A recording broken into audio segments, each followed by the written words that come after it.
Good morning, ನಮಸ್ಕಾರ. ಎಲ್ಲರೂ ಹೇಗಿದ್ದೀರಾ? ಎಲ್ಲರೂ ಆರಾಮಾಗಿದ್ದೀರಾ ಅಂತ ಭಾವಿಸ್ತೀನಿ. ಫ್ರೆಂಡ್ ಅನ್ನೋ ಪದನೇ ಎಷ್ಟು ಖುಷಿ ಕೊಡುತ್ತೆ ಅಲ್ವಾ ಲೈಫಲ್ಲಿ. ನಾವು ಫ್ಯಾಮಿಲಿ ಜೊತೆ ಹೇಳೋಕ್ಕಾಗದೇ ಇರೋ ವಿಷಯನ ನಾವು ಫ್ರೆಂಡ್ ಜೊತೆ ಶೇರ್ ಮಾಡ್ಕೊತೀವಿ. ಫ್ರೆಂಡ್ ಜೊತೆ ಸುತ್ತಾಡ್ತಾ ಇದ್ರೆ ಟೈಮ್ ಹೋಗೋದೇ ಗೊತ್ತಾಗಲ್ಲ. ಫ್ರೆಂಡ್ ಜೊತೆ ಫೋನಲ್ಲಿ ಮಾತಾಡ್ತಾ ಇದ್ರೆ ಟೈಮ್ ಹೋಗಿದ್ದೇ ಗೊತ್ತಾಗಲ್ಲ ಅಲ್ವಾ. ಫ್ರೆಂಡ್ ಅನ್ನೋ ಪದಾನೇ ನಮ್ಮ ಲೈಫಲ್ಲಿ ಎಷ್ಟು ಖುಷಿ ಕೊಡುತ್ತೆ.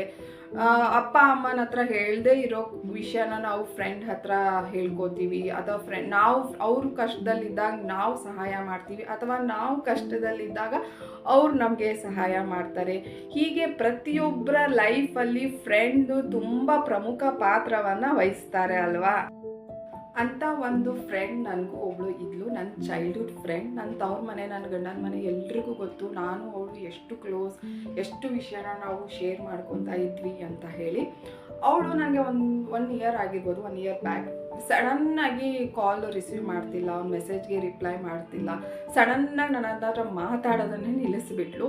ನಾನು ಒಂದು ಅಟ್ಲೀಸ್ಟ್ 1 ಮಂತ್ ಅರ 2 ಮಂತ್ ಅಂದ್ಕೊಳ್ಳಿ, ಒಂದು 2 ಮಂತ್ ನಾನು ಮನೆ ಕೆಲಸ ಮಾಡ್ಕೊತಾನೆ ಇವಳು ಯಾಕೆ ನನಗೆ ಮಾತಾಡೋದು ಬಿಟ್ಬಿಟ್ಲು, ಇವಳು ಯಾಕೆ ನನ್ನ ಹತ್ರ ಸಡನ್ನಾಗಿ ಈ ಥರ ಬಿಹೇವ್ ಮಾಡಿದ್ಲು ಅಂತ ಹೇಳಿ ತಲೆಯಲ್ಲಿ ಅದೇ ಬರ್ತಾ ಇತ್ತು, ಅದೇ ಬರ್ತಾ ಇತ್ತು. ಅದನ್ನೇ ನಾನು ಡಿಪ್ರೆಷನ್ ಅಂತ ಹೇಳಿದ್ದು.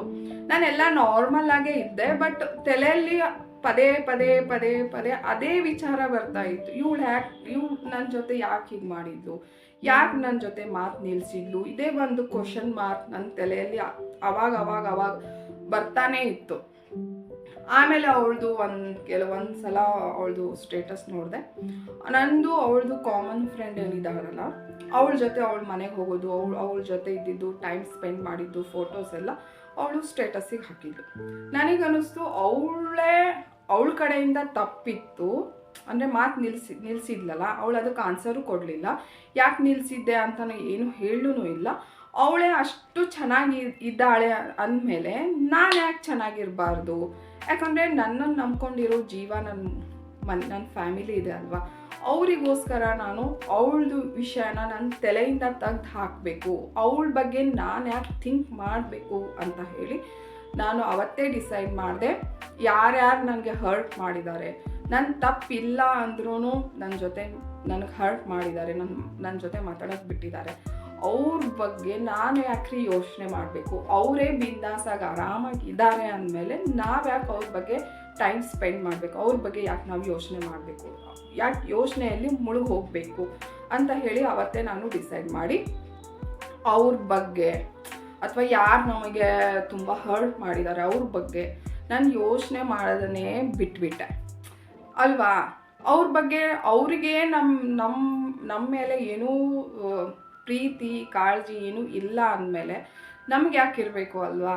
ನೀವು ಹೀಗೆ ಮಾಡಿ, ನಿಮ್ಮ ಬಗ್ಗೆ ಯಾರಾದರೂ ನಿಮ್ಗೆ ಹರ್ಟ್ ಮಾಡಿದರೆ, ನಿಮಗೆ ಬೇಜಾರು ಮಾಡಿದರೆ ಅವ್ರ ಬಗ್ಗೆ ನೀವು ಯೋಚನೆ ಮಾಡಲಿಕ್ಕೆ ಹೋಗಬೇಡಿ, ಇಗ್ನೋರ್ ಮಾಡಿ. ಯಾಕಂದರೆ ಲೈಫ್ ತುಂಬ ದೊಡ್ಡದಿದೆ, ಜಗತ್ತು ತುಂಬ ವಿಶಾಲವಾಗಿದೆ. ಒಬ್ಬರ ಬಗ್ಗೆನೇ ಯೋಚನೆ ಮಾಡ್ಕೊತ ಕೂಡಬೇಡಿ. ಯಾಕಂದರೆ ನಮ್ಮದು ಫ್ಯಾಮಿಲಿ ಇದೆ, ಅವ್ರ ಬಗ್ಗೆ ನಾವು ಥಿಂಕ್ ಮಾಡೋಣ. ಮಕ್ಕಳದ ಭವಿಷ್ಯ ಬಗ್ಗೆ, ನಾವು ಮಕ್ಕಳನ್ನ ಯಾವ ದಾರಿಯಲ್ಲಿ ಕರ್ಕೊಂಡು ಹೋದರೆ ನಮ್ಮ ಮಕ್ಕಳು ಫ್ಯೂಚರ್ ಚೆನ್ನಾಗಿರುತ್ತೆ ಅನ್ನೋದ್ರ ಬಗ್ಗೆ ನಾವು ಯೋಚನೆ ಮಾಡೋಣ. ಬೇಡದಾಗಿರೋ ವಿಷಯದ ಬಗ್ಗೆ ಯೋಚನೆ ಮಾಡ್ಕೊತ ಟೈಮ್ ವೇಸ್ಟ್ ಮಾಡ್ಕೊತ ಕೂಡಬೇಡಿ. ಯಾಕಂದರೆ ನಮಗೆ ನಮ್ಮ ಫ್ಯಾಮಿಲಿ ಇದೆ, ನಮ್ಮ ಮೇಲೆ ಡಿಪೆಂಡ್ ಆಗಿರೋ ನಮ್ಮ ಮಕ್ಕಳಿದ್ದಾರೆ. ಮಕ್ಕಳು ಇನ್ನೂ ತುಂಬ ಸಣ್ಣವ್ರು ಇರ್ತಾರಲ್ವ, ಅವ್ರಿಗೆ ಯಾವ್ದು ಸರಿ ಯಾವ್ದು ತಪ್ಪು ಅಂತ ಗೊತ್ತಾಗಲ್ಲ. ಸೊ ಅಂಥ ಮಕ್ಕಳನ್ನ ನಾವು, ಇಂದಿನ ಮಕ್ಕಳೇ ಮುಂದಿನ ಪ್ರಜೆಗಳು, ಸೊ ಒಳ್ಳೆ ಪ್ರಜೆಗಳನ್ನಾಗಿ ನಾವು ಮಾಡೋಣ. ನಾವೇನು ಅನುಭವಿಸ್ತಿರ್ತೀವೋ ಅದ್ರ ಬಗ್ಗೆ ನಾವು ಅವರಿಗೆ ನೀತಿ ಪಾಠನ ಹೇಳ್ಕೊಡ್ತಾ ನಮ್ಮ ಮಕ್ಕಳನ್ನ ಸರಿ ದಾರಿಯಲ್ಲಿ ಬೆಳೆಸೋಣ. ಸೊ ಯಾರ ಬಗ್ಗೆನೂ ನೀವು ಬೇಜಾರಾಗಕ್ಕೆ ಹೋಗಬೇಡಿ. ಇನ್ನೊಂದು ವಿಷಯ ತುಂಬ ನನಗೆ ಜೋಕ್ ಥರ ಅನಿಸುತ್ತೆ. ಏನಂದರೆ ಅವಳು ನನಗೆ, ನೀನು ತುಂಬ ರಿಯಲ್ಲು ಕಣೆ, ಬೇರೆಯವರೆಲ್ಲ ಫೇಕ್ ಅಂತ ಅನ್ನಿಸ್ತಾರೆ, ಅದಕ್ಕೆ ನಾನು ನಿನ್ನ ಜೊತೆ ಅಷ್ಟು ಫೋನಲ್ಲಿ ಮಾತಾಡ್ತೀನಿ ಅಂತ ಹೇಳ್ತಾ ಇದ್ಲು. ಅವಳ ಮಾತಿಗೆ ಅವಳೇ ಬದ್ಧವಾಗಿಲ್ಲ ಅಲ್ವಾ. ಇವಾಗ ನೀವು ಏನಾದರೂ ಒಂದು ಮಾತು ಹೇಳಿರ್ತೀರಾ ಅಂತಂದರೆ ನಿಮ್ಮ ಮನಸಾರೆ ಹೇಳಿರ್ತೀರ, ಅದ್ರ ವಿರುದ್ಧವಾಗಿ ನೀವೇ ನಡ್ಕೊಂಡ್ರೆ ಅವಾಗ ಏನು ಅನಿಸುತ್ತೆ ನಿಮಗೆ ಅಲ್ವಾ. ನಿಮ್ಮ ಮಾತಿಗೆ ನೀವು ಬದ್ಧವಾಗಿದ್ದರೆ ಮಾತ್ರ ನೀವಾಗಿರೋಕ್ಕೆ ಸಾಧ್ಯ ಆಗಿರುತ್ತೆ. ಸೊ ನನಗೇನು ಅನ್ನಿಸ್ತು, ಅವಳು ರಿಯಲ್ ಇಲ್ಲ, ಅವಳೇ ಫೇಕ್ ಅಂತ ಅನ್ನಿಸ್ತು. ಅವಳ ಮಾತಿಗೆ ಅವಳೇ ಬದ್ಧವಾಗಿಲ್ಲ ಅಂದಮೇಲೆ ಸೊ ಅಂಥವರು ಫ್ರೆಂಡ್ಶಿಪ್ ಇದ್ದರೆ ಏನು ಬಿಟ್ಟರೆ ಏನು ಅಲ್ವಾ. ಸೊ ನಾನು ನನ್ನ ಮಕ್ಕಳಿಗೋಸ್ಕರ, ನನ್ನ ನಂಬಿದ ನನ್ನ ಫ್ಯಾಮಿಲಿ ಇದೆ ಅವರಿಗೋಸ್ಕರ ನಾನು ಚೆನ್ನಾಗಿ ಬದುಕ್ತೀನಿ. ಯಾರು ನನ್ನನ್ನು ಅಳಿಸಿದಾರೋ, ಯಾರು ನನ್ನನ್ನು ಹರ್ಟ್ ಮಾಡಿದಾರೋ ಅವ್ರ ಮುಂದೆ ನಾನು ಚೆನ್ನಾಗಿ ಜೀವನ ಮಾಡಿ ಅದಕ್ಕೆ ಎಲ್ರಿಗೂ ಹೇಳ್ತಾ ಇದ್ದೀನಿ, ಇದು ನನ್ನ ಕಡೆಯಿಂದ ಒಂದು ಸಣ್ಣ ಟಿಪ್ಸ್ ಅಂತ ಅಂದ್ಕೊಳ್ಳಿ.